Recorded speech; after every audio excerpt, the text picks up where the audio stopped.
ऐसे कौन से लोग हैं जिन्हें कभी भी हार्ट अटैक आ सकता है? ये व्यक्ति हैं जिनमें हार्ट अटैक आने की संभावना ज़्यादा है। उनको देखकर ये लगता है कि वो फिट हैं, फिर भी सडन हार्ट अटैक। फिट लोगों में जो इस ढंग की सडन कार्डियक डेथ जिसको हम कहें, उनका मुख्य कारण या तो मैसिव हार्ट अटैक आया होता है या ऐसे लोगों को तो फिर पहले से कोई साइन सिग्नल कुछ मिलते हैं जो उन्हें पकड़ने चाहिए।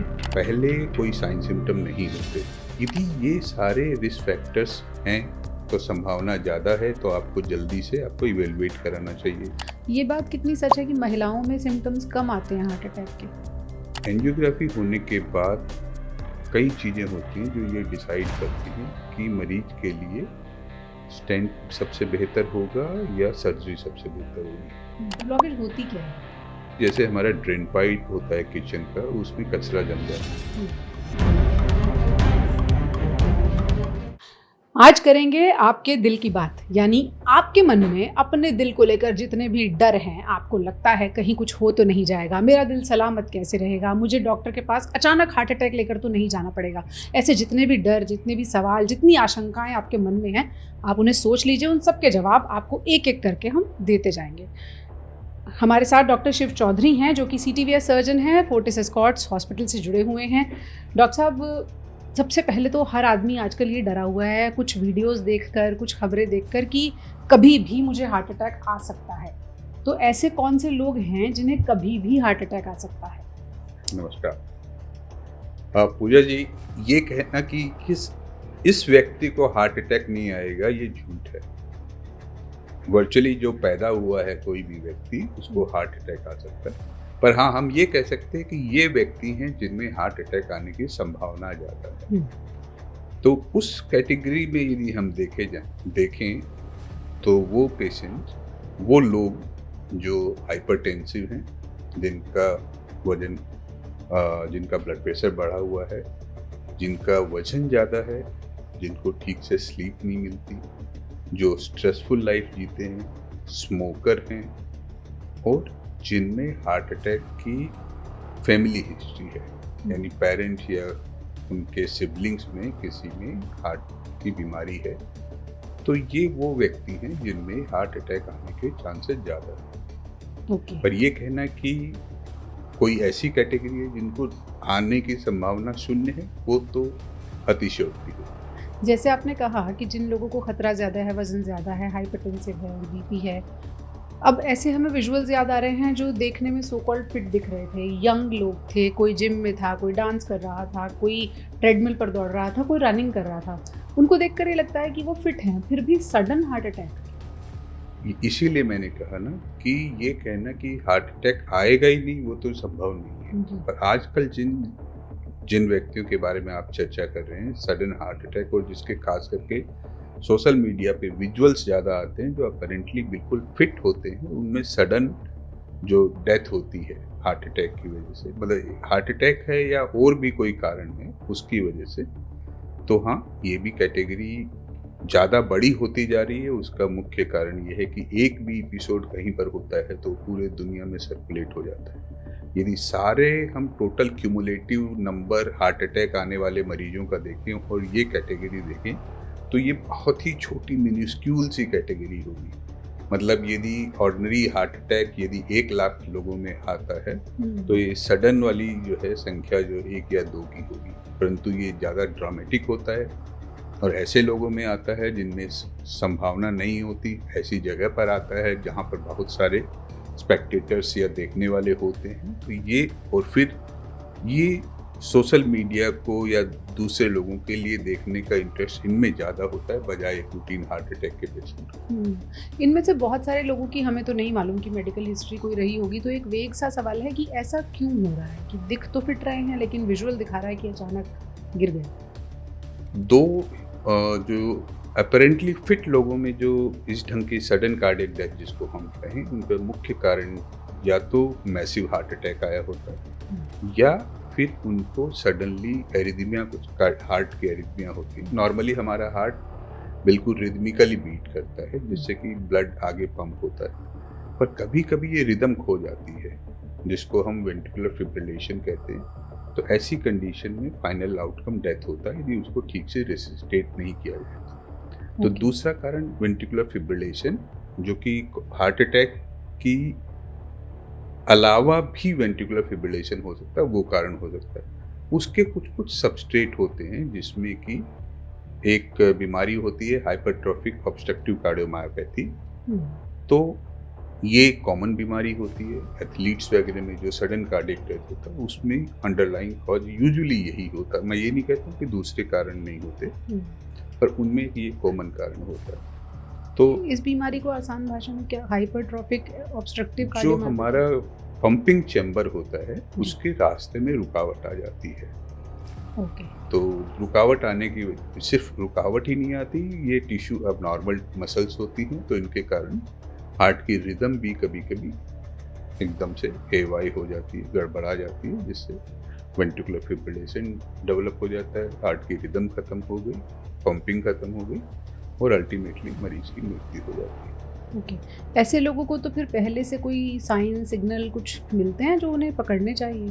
ये अनफॉर्चुनेट है कि बहुत बार इन मरीजों को कोई किसी प्रकार का जो है पहले कोई साइन सिम्टम नहीं होते, परंतु मेरी सलाह ये है कि यदि आप इंटेंस स्पोर्ट्स में या इंटेंस फिजिकल एक्टिविटी में पार्टिसिपेट करते हैं तो एक बार आपको अपनी स्क्रीनिंग जरूर करवा लेनी चाहिए। ऐसे लोगों का स्क्रीनिंग में कुछ पता चलता है? इकोकार्डियोग्राफी एक सेंसिटिव इन्वेस्टिगेशन है, नॉन इन्वेजिव इन्वेस्टिगेशन है, जिससे कि ये बीमारी पकड़ में आ सकती है।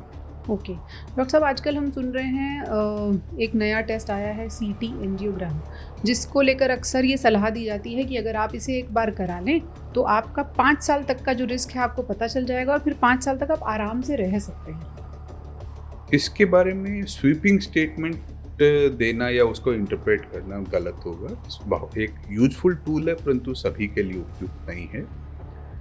हम 2 चीज़ें होती है कॉर्नरी आर्टरी डिजीज के लिए जो हम लोग एडवाइज करते हैं। एक कैटेगरी उन मरीजों की होती है जिसमें कॉर्नरी आर्टरी डिजीज की संभावना कम है, या जो वो अपने सिम्टम्स बता रहे हैं वो क्लासिकल एंजाइना में फिट नहीं बैठते। वेग सिम्टम्स होते हैं कि डिस्कम्फर्ट होता है या थोड़ा बहुत कुछ अजीब सी चीज़ें बताते हैं जो कि टिपिकल एंजाइना के सिम्टम्स में फिट नहीं बैठते। उन लोगों को स्क्रीनिंग करने के लिए यूजुअली हम स्ट्रेस टेस्टिंग करते हैं और उसके बाद फिर स्ट्रक्चरल इमेजिंग के लिए CT एंजियो में भेजते हैं। यदि स्ट्रेस टेस्टिंग भी इक्विवोकल है तो स्ट्रेस टेस्टिंग यदि हमारी पॉजिटिव है, बिल्कुल से क्लियर कट उसमें इस्कीमिया के सिम्टम है, तो यूजुअली हम एंजियोग्राफी प्रेफर करते हैं। पर स्ट्रेस टेस्टिंग इक्विवोकल है और पेशेंट बहुत ज़्यादा विलिंग है एंजियोग्राफी के लिए, तो हम कंसीडर कर सकते हैं CT एंजियो के लिए। अपने सेल्फ प्रिस्क्राइब्ड CT एंजियोग्राफी से मरीज को नुकसान ज़्यादा होता है, क्योंकि CT एंजियो के भी जो जिस ढंग से प्रोपोगेट किया जाता है 2 कंपोनेंट होते हैं। एक सिर्फ कैल्शियम स्कोरिंग होती है जी, कि हमने CT एंजियो किया और ये देखा कि कॉर्नरी आर्टरीज का हमारा कैल्शियम स्कोर क्या है। कैल्शियम स्कोर उन आर्टरीज में, कॉर्नरी आर्टरीज में कैल्शियम की प्रेजेंस पर बेस्ड एक स्कोर होता है। तो एक निश्चित जो एज बेस्ड आपके जो कट ऑफ नंबर हैं उससे यदि निश्चित उस नंबर से यदि आपका कैल्शियम स्कोर काफ़ी कम है तो ये पक्का माना जाता है कि आपको कॉर्नरी आर्टरी डिजीज उस समय नहीं है। तो ये एक अलग ढंग की टेस्टिंग है, उसको ठीक से प्रोपोगेट नहीं किया जाता। परंतु यदि कैल्शियम स्कोर उस जोन में है कि फिर वो हो भी सकता है, नहीं भी हो सकता है, तो फिर आप CT एंजियो करते हैं। CT एंजियो में भी 2 चीज़ें हैं जी, कि या तो बिल्कुल क्लीन है तो आप कह सकते हैं बीमारी नहीं है, पर प्लस माइनस यदि फिर उसमें आता है कि कुछ है तो फिर हमें फाइनली एंजियोग्राफी के लिए ही जाना पड़ता है। तो मतलब मैं यही कहना चाहूँगा कि आप इन सब इन्वेस्टिगेशंस को अपने आप डिसाइड करने से अच्छे क्वालिफाइड कार्डियोलॉजिस्ट से मिलें, वो आपके लिए डिसाइड करेंगे कि आपको कौन सा इन्वेस्टिगेशन कराना चाहिए। अगर कोई इंसान एसिम्प्टोमेटिक है, उसको कोई लक्षण नहीं है लेकिन वो अपनी हार्ट हेल्थ जानना चाहता है, तो क्या CT एंजियोग्राम के लिए सीधे जंप करने से पहले वो कैल्शियम स्कोरिंग भी करा सकता है? इन सब को कराने की ज़रूरत नहीं है।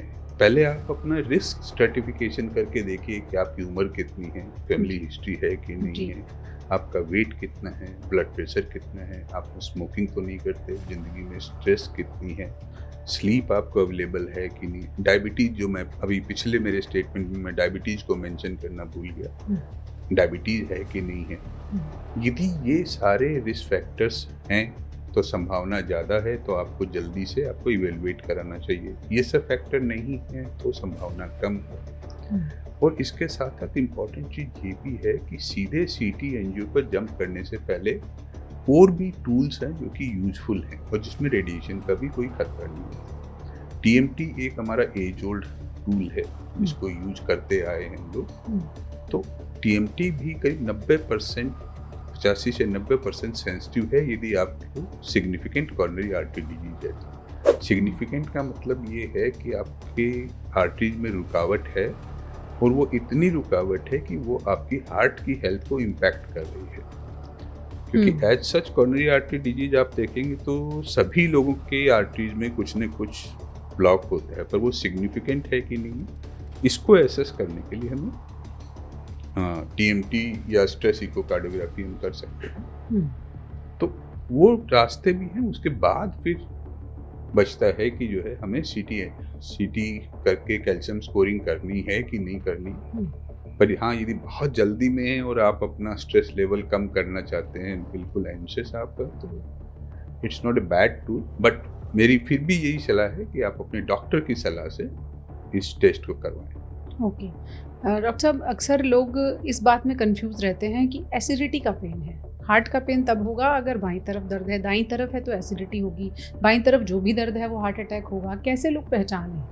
हाँ, ये आपने बड़ा इम्पोर्टेंट सवाल पूछा है, क्योंकि ज़्यादातर मरीज जो अपने हार्ट की हेल्थ को ख़राब करते हैं वो इस्कीमिया के पेन को, हार्ट अटैक के पेन को एसिडिटी करके मतलब उसको लेते रहते हैं, जिसमें कि अनावश्यक डिले भी हो जाता है। कई बार ये डिले फैटल भी हो जाती है। कुछ चीज़ें मैं बताना चाहूँगा।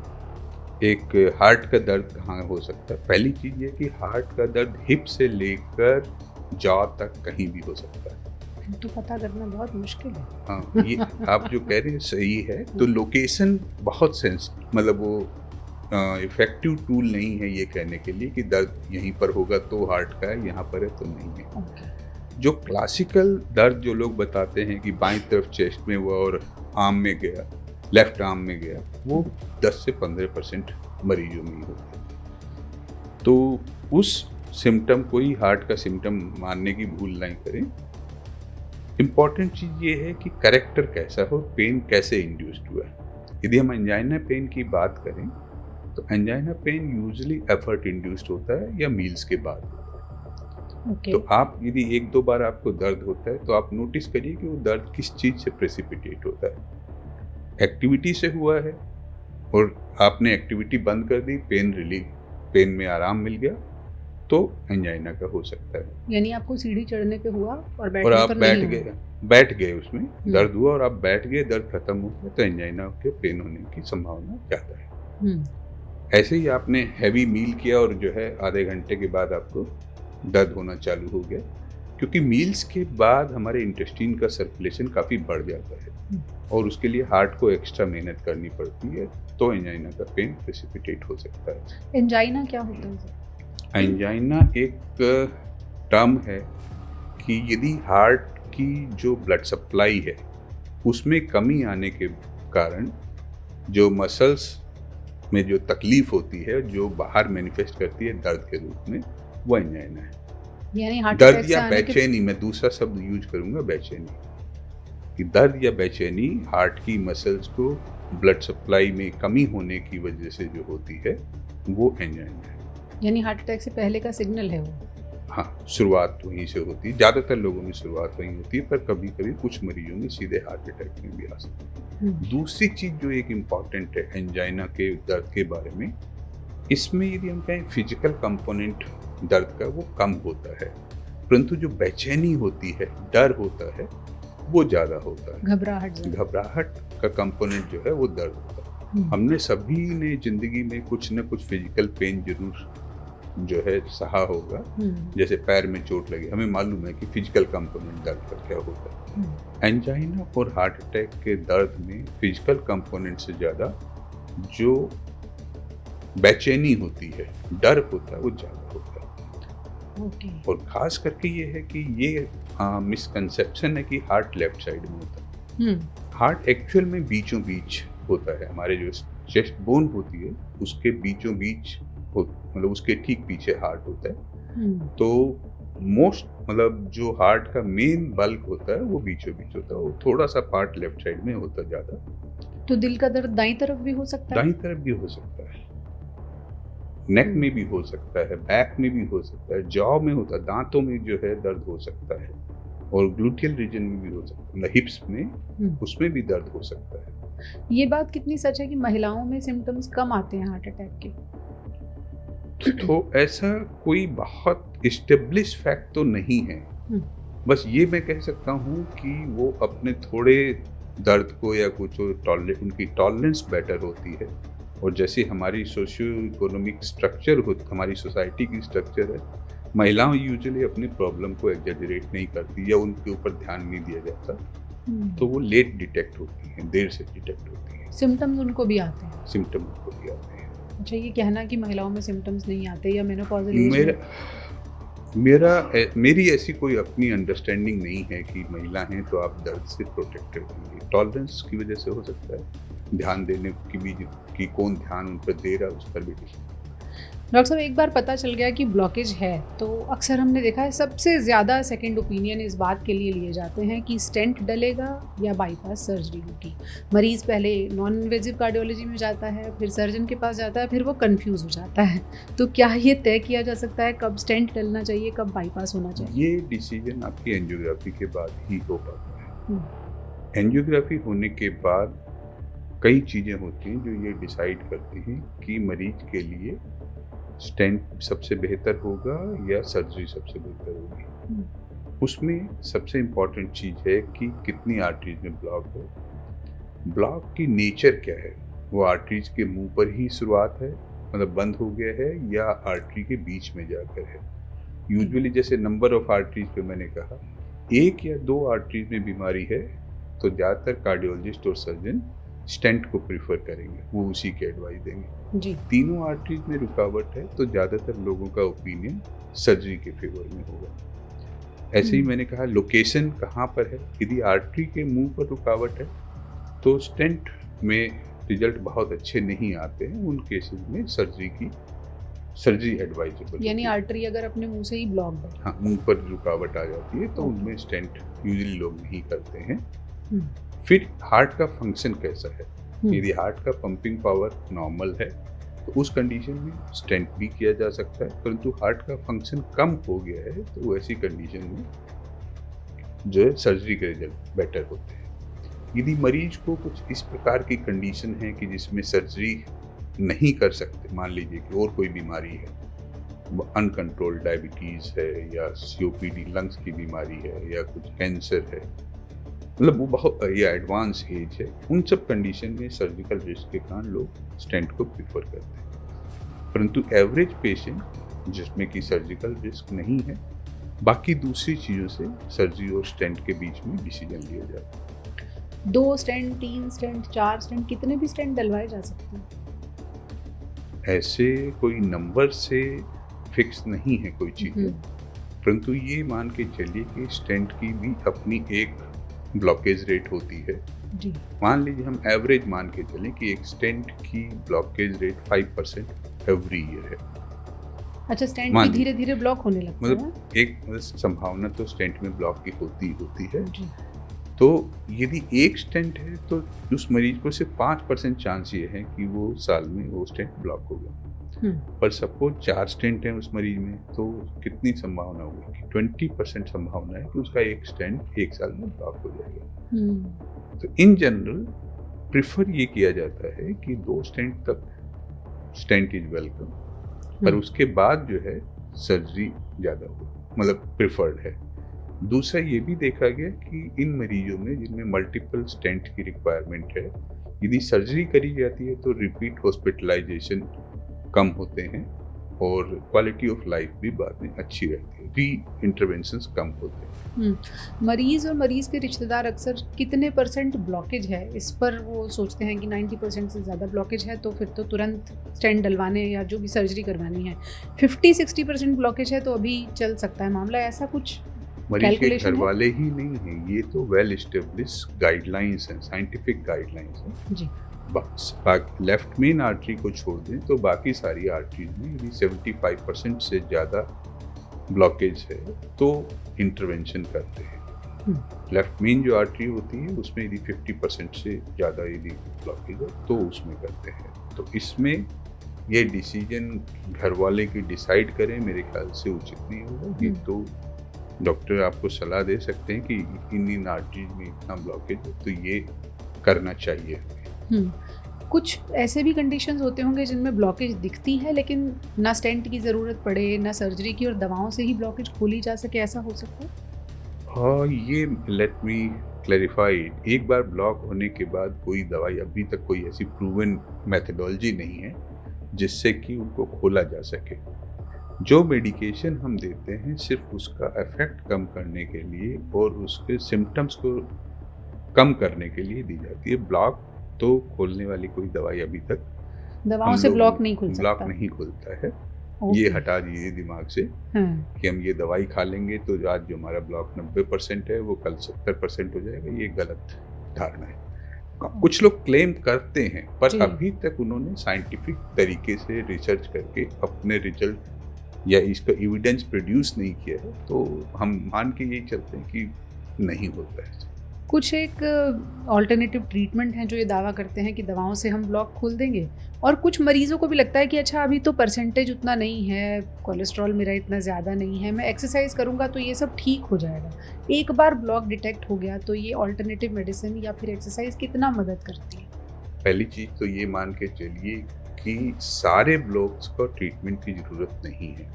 ब्लॉक का मतलब ये है कि सिग्निफिकेंट ब्लॉक है, जैसे मैंने कहा कि आर्टरी में 75% से ज़्यादा ब्लॉक है तो हम कहते हैं कि वो सिग्निफिकेंट ब्लॉक है। आजकल और भी तरीके हैं जिनसे हम लोग कैथ का जब एंजियोग्राफी करते हैं उस समय हम एग्जैक्टली मेजर कर सकते हैं कि ये जो ब्लॉक है वो सिग्निफिकेंट है कि नहीं। बट फॉर रफ गाइड 75% जो बाकी आर्टरीज में और लेफ्ट में 50% से ज़्यादा ब्लॉक है तो ब्लॉक है।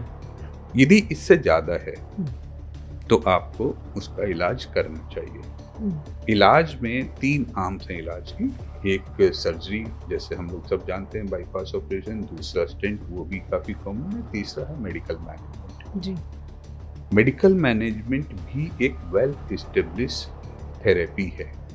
यदि मरीज की रुकावट कुछ इस ढंग की है कि उसमें स्टेंट नहीं किया जा सकता, हार्ट का फंक्शन ठीक है और मरीज के एसोसिएटेड दूसरी प्रॉब्लम भी हैं, उसमें ऐसा नहीं कि मेडिकल थेरेपी से फ़ायदा नहीं होता।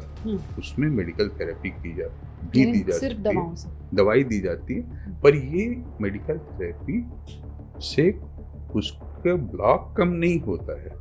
अच्छा। उसके सिम्टम्स कम हो जाएंगे, जो प्रोग्रेशन की स्पीड है आगे डिजीज की वो कम हो जाएगी। पर ये कहें कि हम मेडिकल थेरेपी से ब्लॉक को कम कर देंगे और हार्ट की ब्लड सप्लाई बढ़ा देंगे, वो नहीं हो सकता है। तो फिर तो medical management for time being चलेगी नहीं। कुछ ग्रुप हैं, मान लीजिए कि एक मेरे पास 70 साल के व्यक्ति आते हैं जिनमें कोई रिस्क फैक्टर नहीं है, जिनका हार्ट अभी अच्छा चल रहा है, परंतु उनकी जो आर्टरीज हैं वो इतनी मतलब छोटी छोटी आर्टरीज हैं, मल्टीपल ब्लॉक हैं, तो उनमें हमें मालूम है कि स्टेंट और सर्जरी के रिजल्ट बहुत अच्छे नहीं आएंगे, तो इनको हम मेडिकल थेरेपी पर भी रख सकते हैं। वो कौन सी अवस्था होगी डॉक्टर साहब जिसमें मरीज को लगे कि थोड़ी प्रॉब्लम दिख रही है पर अभी मैं अगर अपना लाइफस्टाइल ठीक कर लूँ तो दवाओं से, स्टेंट से और सर्जरी से बच जाऊँ, ऐसी स्थिति होती है? यदि आपका जो ब्लॉक है वो सिग्निफिकेंट नहीं है, जैसे मैंने बताया सिग्निफिकेंट नहीं है और आप खुद सिम्टोमेटिक नहीं हैं, तो हाँ ट्राई किया जा सकता है। ये चीज़ भी जो है lifestyle modification is very important. जो अल्टरनेटिव मेडिसिन में जो बाकी क्लेम है उन पर मैं कुछ नहीं कह सकता, मैं प्रैक्टिस नहीं करता हूँ, उसके बारे में सुझाव नहीं दे सकता। पर यस, योगा है, मेडिटेशन है, रेगुलर एक्सरसाइजेज हैं, अपने खाने पीने के परहेज हैं, वेल एस्टेब्लिश मॉडलिटीज हैं जो कि हेल्प करती हैं सिम्टम्स को रिड्यूस करने में, डिजीज के प्रोग्रेशन को रिड्यूस करने में काफ़ी मददगार होती है। ओके, यानी अगर आप रेगुलर एक्सरसाइज करते हैं, वॉक करते हैं, अपना लाइफस्टाइल ठीक रखते हैं, खाना पीना कंट्रोल में है, नींद अच्छी लेते हैं, तनाव कम कम लेते हैं, तो और आपकी स्मोक नहीं करते। और स्मोकिंग नहीं करते, तो आपकी दिल की सेहत के लिए अच्छा है। क्यों अच्छा है, इसको आप दूसरे सवाल से आपको समझाते हैं। डॉक्टर साहब, हम लगातार ब्लॉकेज की बात कर रहे हैं, ये ब्लॉकेज होती क्या है? आप ये समझिए जैसे हमारा ड्रेन पाइप होता है किचन का, उसमें कचरा जम जाता है। हम्म, जब से आप उसको यूज करना चालू करते हैं, कुछ न कुछ कचरा इकट्ठा होता रहता है। हम्म, तो धीरे धीरे ये कचरा इतना हो जाता है कि वो बंद हो जाती है हम्म, ड्रेन पाइप। तो इसी ढंग से जो हमारी कॉर्नरी आर्टरी है, वो आर्टरी जो कि ब्लड सप्लाई करती है हार्ट को, उसमें भी एक तरह का कचरा जो है वो जमा होने लगता है वक्त के साथ साथ। जिन लोगों में रिस्क फैक्टर्स ज़्यादा हैं, उनमें ज़्यादा तेज़ी से जमा होते हैं, और एक दिन वो आता है कि वो ब्लॉक इतना ज़्यादा हो जाता है कि वो हार्ट को सफिशिएंट अमाउंट ऑफ ब्लड नहीं दे पाती आर्टरीज। तब सिम्टम्स आने चालू हो जाते हैं। ये जो कचरा है, ये आर्टरीज का कचरा होता क्या है? ये क्या डिपॉजिट हो जाता है? प्राइमरीली तो जो फैट्स होते हैं, हमारे सर्कुलेटिंग फैट्स होते हैं ब्लड में, जिसको हम कोलेस्ट्रॉल और ट्राइग्लिसराइड कहते हैं, ये होते हैं, कुछ ब्लड के कंपोनेंट होते हैं। तो ये वहाँ पर जमा होने लगते हैं। उसी में जब एक बार जमा होने लगते हैं तो धीरे धीरे उसमें कैल्शियम का भी कंपोनेंट बढ़ने लगता है, फाइब्रस टिश्यू भी वहाँ पर डिपॉजिट होने लगता है, और कभी कभी जब उसका सरफेस ऊपर से इरोड हो जाता है, स्मूथनेस खत्म हो जाती है, तो उसमें एकदम से ब्लड क्लॉट उसके ऊपर बन जाता है, जिसके कारण कि हार्ट अटैक आता है। जैसे आपने कहा फैट डिपोजिशन है, कुछ कैल्शियम डिपोजिशन है, इसीलिए ऐसा बोला जाता है कि अगर कोलेस्ट्रॉल हाई है, ट्राइग्लिसराइड ज़्यादा है, तो इसका मतलब खतरा आर्टरीज पर आ गया है। प्रीडिस्पोजिशन है, प्रीडिस्पोजिशन, डेफिनेट प्रीडिस्पोजिशन, यानी वो आपको ये बता रहा है कि आपको अपना लाइफस्टाइल चेंज करना चाहिए, बदलने की ज़रूरत है। ओके, तो अगर जैसे आजकल हम देखते हैं डॉक्टर साहब, ये सवाल इसलिए भी पूछ रहे हैं, बहुत सारे लोग सेल्फ हेल्थ चेकअप्स लेते हैं, एनुअल हेल्थ चेकअप्स लेते हैं, उसमें अगर वो देखते हैं कि कोलेस्ट्रॉल हाई है, ट्राइग्लिसराइड्स हाई है, तो डर जाते हैं। कुछ लोग सोचते हैं अरे भारत में कोलेस्ट्रॉल सभी का हाई आता है। आप कैसे इसे स्टडी करते हैं? ये जो सेल्फ टेस्टिंग है, ये डबल एजेड स्वॉर्ड है। ये आपको थोड़ा वार्न करती है, पर मरीज का नुकसान ज़्यादा करती है, क्योंकि नॉर्मल और एबनॉर्मल का फ़र्क आपको वो कंप्यूटर नहीं बता पाता है। यदि वो सिर्फ रेंज एक दिखाता है, जिसमें कि फीड किया गया कि 99, मान लीजिए कि कोई पैरामीटर है जिसकी रेंज उन्होंने लिखी 50 to 99। अब यदि आपकी वो वैल्यू 100 है, तो उसमें बोल्ड में दिखेगी, पक्की बात है। तो आपने सिर्फ ये देखा कि क्या क्या चीज़ बोल्ड में है, और आप उसी को देख के एकदम से पागल से हो जाते हैं। फिर उसको आप उस वैल्यू को ट्रीट करने के लिए जाते हैं। मान लीजिए कि कोई एक ऐसा पैरामीटर है जो कि 99 की बजाय 100 आ गया। उस कंप्यूटर को ये नहीं मालूम है कि आपने उससे पहले कैसा मील लिया था। मान लीजिए सुबह आपने सैंपल दिया, तो रात को आप दावत में तो नहीं गए थे, क्या आपने कुछ खाने पीने में परहेजी तो नहीं करी थी, या और कोई कारण तो नहीं था। आप हो सकता है 2 दिन से सोए ना हो जब आप सैंपल देने गए हो। इन सबसे पैरामीटर्स बदलते हैं, नॉर्मली चेंज होता है। तो जो रिपोर्ट्स होती हैं वो प्राइमरीली आपके डॉक्टर के लिए होती है, जो आपकी पूरी स्थिति को देखते हुए ये डिसाइड करते हैं कि इसको अबनॉर्मल माना जाना चाहिए कि नहीं। क्योंकि नॉर्मल एक पॉइंट वैल्यू नहीं होती, ये पूरी की पूरी एक रेंज होती है, एक स्पेक्ट्रम होता है, और जिसको इंटरप्रेट करने का काम आपका डॉक्टर कर सकता है। यदि ये चीज़ आप खुद करने लगेंगे तो अपना नुकसान ज़्यादा करते हैं मदद के बजाय। तो हमारी जो ऑडियंस है उसके दिल की बात, ज़्यादा कोलेस्ट्रॉल, ज़्यादा ट्राइग्लिसराइड देखकर डरें या ना डरें? कॉशियस हो जाएं, डरें नहीं, कॉशियस हो जाएं, और एक मेडिकल पर्सनल से हेल्प लें, ताकि वो उसको इंटरप्रेट करके आपको सही से गाइड कर सके कि क्या आपको करना चाहिए, क्या नहीं करना चाहिए। ओके, सडन हार्ट अटैक के जो केसेस हम लोग देखते हैं, आसपास भी देखते हैं, कुछ किया जा सकता है उसमें? ये एक बड़ी इम्पॉर्टेंट चीज़ है जो हम एज ए सोसाइटी हम फेल हो रहे हैं। आप बड़े दर्दनाक होता है ये देखना। अभी मैं कुछ दिन पहले सोशल मीडिया पे एक वीडियो सर्कुलेट हो रहा था कि दूल्हा घोड़े पे बैठा और उसको अटैक आया, गिर गया नीचे। सारे लोग उसको घेर के खड़े हैं, कोई ये नहीं सोचता कि इसके साथ करना क्या है। तो हेल्थ स्क्रीनिंग हम सबकी नहीं कर पा रहे, मान लीजिए सारे की सारी चीज़ों एलिमिनेट, जो कॉज हैं उसको एलिमिनेट नहीं कर पा रहे। वो एक ज़रूरी बात है कि हमें उस दिशा में कार्य करना चाहिए, पर एज ए सोसाइटी यदि हम कम से कम अपने को CPR के लिए ट्रेन करें, CPR यानी कार्डियोपल्मोनरी रिससिटेशन, जो चेस्ट कंप्रेशन और आर्टिफिशियल ब्रीथ देते हैं, उस ट्रेनिंग का हमारी सोसाइटी में पूर्णतः अभाव है। यदि आप 100 लोगों से बात करेंगे तो 100 के 100 लोग अनभिज्ञ होंगे कि ऐसी कंडीशन में क्या किया जाए, जबकि विदेशों में ऐसा नहीं है।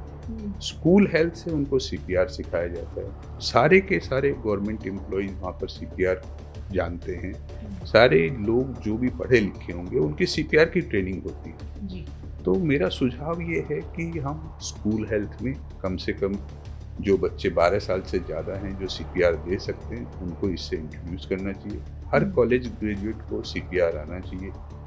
वो सारे पॉइंट ऑफ कॉन्टैक्ट जहाँ हम गवर्नमेंट से इंटरेक्ट करते हैं उस पॉइंट पे CPR की ट्रेनिंग मैंडेटरी कर देनी चाहिए। जैसे हम ड्राइविंग लाइसेंस के लिए जाते हैं, तो यदि ड्राइविंग लाइसेंस के लिए आज के ज़माने में आप मान के चलिए कि हर ग्रोन अप व्यक्ति के पास ड्राइविंग लाइसेंस होता है, तो जब हम ड्राइविंग का टेस्ट ले सकते हैं तो एक CPR का जो है उसको ट्रेनिंग मिली है कि नहीं, उसको मैंडेटरी क्यों नहीं कर सकते? थोड़ी सी ट्रेनिंग से सीखा जा सकता है, आराम से सीखा जा सकता है। यदि 1 घंटे की ट्रेनिंग, इसकी बेसिक लाइफ सपोर्ट की जो 1 घंटे की ट्रेनिंग भी कोई व्यक्ति करे, बहुत है उसके लिए। कैसे हैंडल करना है, कितनी रफ्तार से देना है, किस ढंग से कंप्रेशन करना है, और सिर्फ ये सडन कार्डियक डेथ इसी सडन कार्डियक डेथ ही नहीं, जितने ट्रॉमा के जो पेशेंट्स हमारे अस्पताल तक नहीं पहुंच पाते या कोई भी कारण से जो सडन जो लाइफ का लॉस होता है वो हम बचा नहीं पाते हैं। यदि अस्पताल के अंदर है तो बात अलग है, अस्पताल से बाहर से रिससिटेट होके मरीज हमारे तक पहुंचते हैं, ऐसा बड़ी रेयरिटी है। डॉक्टर साहब, एक डर लोगों में ये भी होता है कि अगर वो मरीज के आसपास हैं, उनको पता नहीं कि क्या हुआ है, उन्हें लगता है कि जब तक इमरजेंसी में नहीं पहुंचेंगे तो ये डॉक्टर बताएंगे क्या हुआ है, तो जब नहीं पता ऐसे में CPR देनी चाहिए? आप ये देख लीजिए मरीज रिस्पॉन्सिव नहीं है, आप उसकी जो है यही चीज़ है कि हार्ट को यहाँ फील करके देख लीजिए, नहीं तो कैरोटिड पल्स होती है, गर्दन में पल्स होती है, वो आपको फील नहीं हो रही, आप CPR देंगे। सबसे पहली चीज़ ये, कम से कम ये तो इंश्योर कर लीजिए कि उसके बॉडी में सर्कुलेशन है। यदि पहले थोड़ा बहुत रहा होगा तो वापस आ जाएगा, नहीं था तो वापस आ जाएगा। कम से कम आप उस डिले को तो अवॉइड कर सकेंगे। यानी अगर दिल की धड़कन नहीं आ रही और जो गर्दन में कैरोटिड आर्टरी है वहाँ भी आपको कुछ फील नहीं हो रहा, ये ट्रेनिंग के दौरान आपको सिखाया जा सकता है। CPR बहुत आसान होता है, थोड़ी सी ट्रेनिंग के साथ, जैसे डॉक्टर साहब ने कहा 1 घंटे की ट्रेनिंग में भी सीख सकते हैं। बिल्कुल बिल्कुल। और डॉक्टर साहब, अब ऐसे मरीजों की बात करते हैं जो हॉस्पिटल पहुंच रहे हैं, उन्हें डर है कि हमें हार्ट अटैक आया है, कोई दवा लेकर आ सकते हैं? डिस्प्रिन जो है इस मामले में एक सेफ ड्रग है जो कि ली जा सकती है। तो बट डिस्प्रिन में बीच में कुछ ऐसा था कि उसमें कौन सी दवाई है, एस्प्रिन है या पैरासीटामोल है, वो एक बार इंश्योर कर लीजिए। आपको एस्प्रिन लेनी है तो 325 मिलीग्राम की एस्प्रिन आप ले लीजिए और उससे आपको कोई नुकसान नहीं होगा। ओके, तो उसको ऐसे सीधा लेना होता है या पानी में घोल कर कुछ लोग डिस्प्रिन लेते हैं? जो भी प्रिपरेशन हो, कुछ प्रिपरेशन जो होते हैं वो पानी में घुलने वाले होते हैं, कुछ आप उसको निगल सकते हैं। ओके, वो दवा पर लिखा रहता है? दवा पर लिखा। ओके, तो ये उन सिचुएशंस की हम बात कर रहे हैं जो आपको लग रही हैं कि लाइफ थ्रेटनिंग है, उसमें आप क्या कर सकते हैं वो हमने आपको बताने की कोशिश की है। डॉक्टर्स तक जब तक आप नहीं पहुंचते, ज़िंदगी बचाने के कुछ एक तरीके हैं जो हमने आपको बताने की कोशिश की है। डॉक्टर साहब, अब एक सवाल ये भी है कि क्या पुरुषों में ज़्यादा हार्ट अटैक आ रहे हैं महिलाओं के मुकाबले? हाँ, ये बात सही है। मैंने कहा कि एक स्ट्रेस लेवल मेल्स में ज़्यादा होता है। महिलाएं तनाव नहीं लेती? वो गॉड गिफ्टेड हैं, मतलब उनमें जो है ये क्षमता होती है कि वो स्ट्रेस कम परसीव करती हैं। तो स्ट्रेस, तनाव एक बड़ा फैक्टर है। तनाव बड़ा फैक्टर है। अभी तक हम इस फैक्टर को इग्नोर करते आ रहे हैं, परंतु अब ग्रेजुअली हम ये रियलाइज कर रहे हैं कि तनाव जो है वो एक बहुत ही बड़ा कारण है इस डिजीज के कॉजेशन में और प्रोग्रेशन में। क्या स्टैंड अलोन फैक्टर भी हो सकता है कुछ केसेस में कि सिर्फ स्ट्रेस से ट्रिगर हुआ हार्ट अटैक? बिल्कुल, स्ट्रेस से आप हार्ट अटैक क्या कार्डियोमायोपैथी तक हो जाती है, हार्ट का फंक्शन कम हो जाता है। तो स्ट्रेस एक अभी तक का अनबूझ फैक्टर है जो हम बहुत अच्छे ढंग से समझ नहीं पाए हैं। तो दिमाग से ही पूरा का पूरा शरीर कंट्रोल होता है कि दिमाग में हमें कोई परेशानी है तो शरीर के सभी हिस्से उससे अफेक्ट होंगे ही होंगे, और उसमें हार्ट मेन ऑर्गन है जो कि स्ट्रेस से अफेक्ट होता है। किसी भी इंसान की सेहत कितनी अच्छी है, आखिरी क्षणों में है या जिएगा, दिल की धड़कन इसका पता ज़रूर दे देती है। तो आपको अपने दिल की धड़कनों को सलामत रखना है। आपके जो भी सवाल हों आप हमसे शेयर कीजिएगा, उनके जवाब भी हम आप तक लाने की कोशिश करेंगे। Thank you so much doctor साहब हमसे जुड़ने के लिए। नमस्कार।